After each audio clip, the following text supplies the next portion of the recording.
HTML is used to define the structure and the content of a web page. CSS is used to give style to that structure and make it look nice. And CSS is really easy to learn.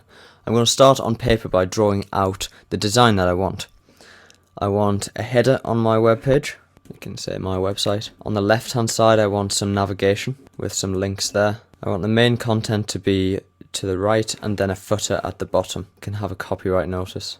So in HTML each box is going to be a div.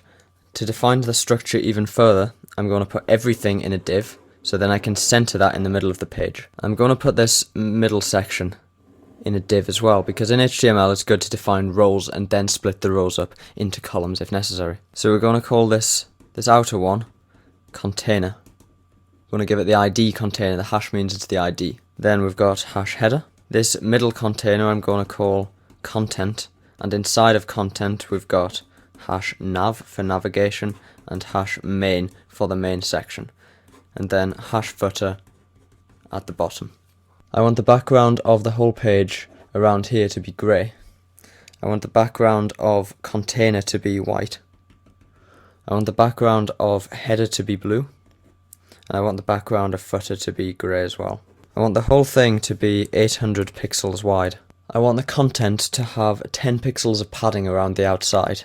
So this space here, I want 10 pixels, which leaves 800, subtract 10 and 10, 780 pixels for the content. If I want main to be 600 pixels wide, this leaves 180 pixels for navigation.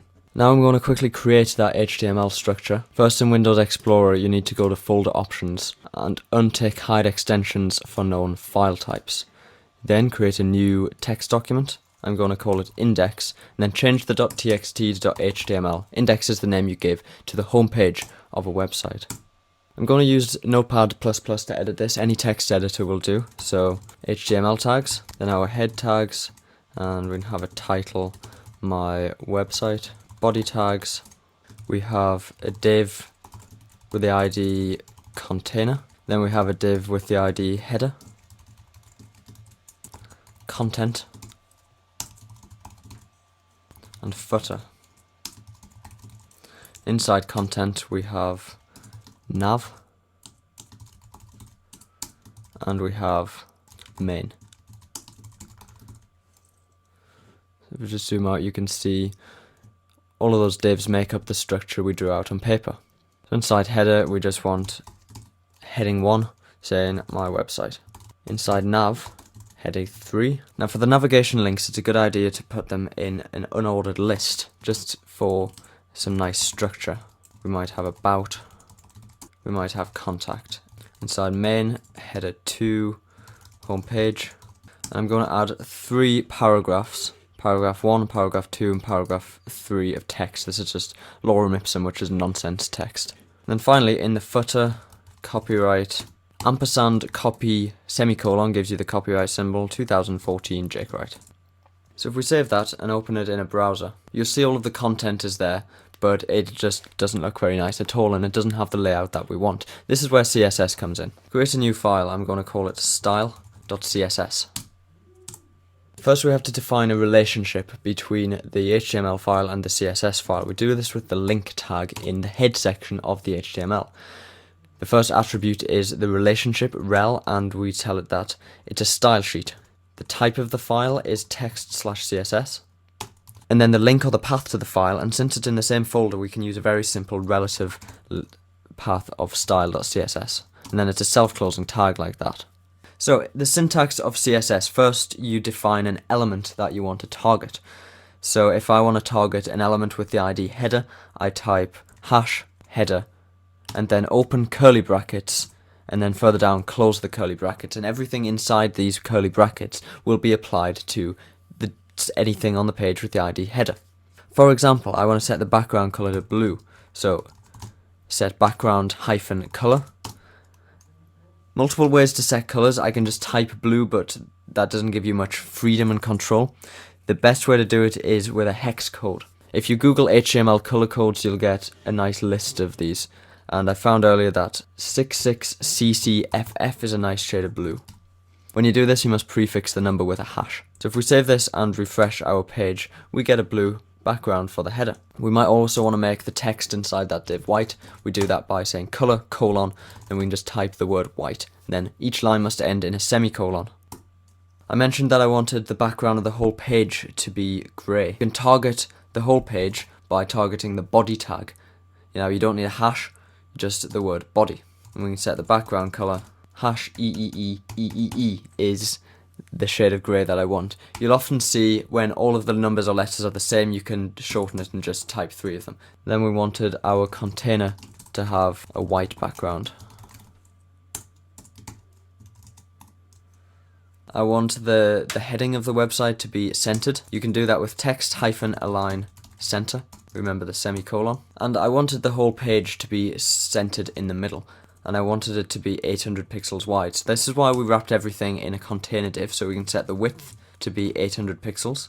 Now to center it, you need to set the margin -left to auto and the margin -right to auto. This will center divs horizontally. This doesn't work vertically, but it's very useful for doing it horizontally. I just noticed I've got homepage in there twice. Sorry about that. Our next problem is putting the navigation and the homepage side by side. Let's start by defining the widths. We wanted the content div to have 10 pixels of padding. Now we could do padding left 10 pixels, padding right 10 pixels, but it's quicker just to use the shorthand property padding, and then the first number is the top, the second number is the right, the third number is the bottom, and the fourth number is the left hand side padding. Now since these are all the same, we can shorten this even more and simply just type 10 pixels, and that applies it to all sides. We then wanted our nav div to have a width of 180 pixels and our main div to have a width of 600 pixels. Now the thing about divs is they always appear on a new line. To stop that, we need to set them to float. We want them to float next to each other. We want nav to float to the left of its parent. Content is its parent. Now main can float either left or right. It doesn't matter because there's no space for it to move. But I'm going to put right just so it's easy to see which order they come in. So that puts them next to each other. It makes a new problem though. Since they're floating, the footer now doesn't care that it hasn't finished. They overlap. To fix that, we target the footer div and we apply a rule to this saying clear both. Now this means we must be clear of any floating elements before we display ourselves. So you can see here, there's still a floating element here. Clearing both means let's get past all of the floating elements and then display. Moving back to the HTML, I'm just going to actually make these navigation links into links with the A tag. They're not going to go anywhere. And I'm going to apply a class to the first one and call it selected because that is the page we're on at the minute, the home page. So let's first make the selected link bold. To do that, we can target the class dot selected. Hash for ID, a dot for a class. Now if we had a selected class somewhere else and we wanted to be more specific, we could do hash nav hash selected, just separate them with a space. This filters it down to any object with the class selected inside of the object with the ID nav. Then we can say font-weight bold. Since they're links, it puts an underline under them. We might not want that. We might want to get rid of underlines on all links on the page. So just like we targeted the body tag, we can target the A tag and say text-decoration none. We might want our links to be red, color red. And we don't like those bullet points, so let's do something about those. Let's target the unordered list within the navigation div. Let's set the list-style-type to none. That removes the bullet points. And let's set the padding to 0. That removes the space at the left. The reason we have a gap along the top is because this heading has a margin on it. We can target the h1 tag and set the margin to 0. If we wanted to apply the same rules to a number of different tags, we can separate them with commas. We could apply it to h2 and h3 as well, and that would remove the margin from all of the headings. To give the web page a nicer font, we can set the font family property of the whole body tag. Now you need a font stack. You start with the name of the font that you want, then you need some backups in case the user doesn't have that font. So you could try Arial, then just end with a type of font like sans serif. Finally, let's give the footer 10 pixels of padding. Set the background color to grey. I'm going to choose 999999. Set the color of the text to white and set the text align to right. And equally give the header 10 pixels of padding. And there we go, that's the web page we designed on paper. So to recap the syntax of CSS, first you start by specifying what you want the following rules to target. So that could be something with a particular ID, in which case you type a hash and then the ID, which could be something like header. Then you open curly brackets and then close the curly brackets, and inside it's a good idea to indent just like in HTML so it's easy to read. You can put the rules. They come in the form of the property name, a colon, and then the value you want to set. Each rule ends with a semicolon, and it's useful to put each rule on a new line. If you want to target something with a particular class, you use a dot instead of a hash.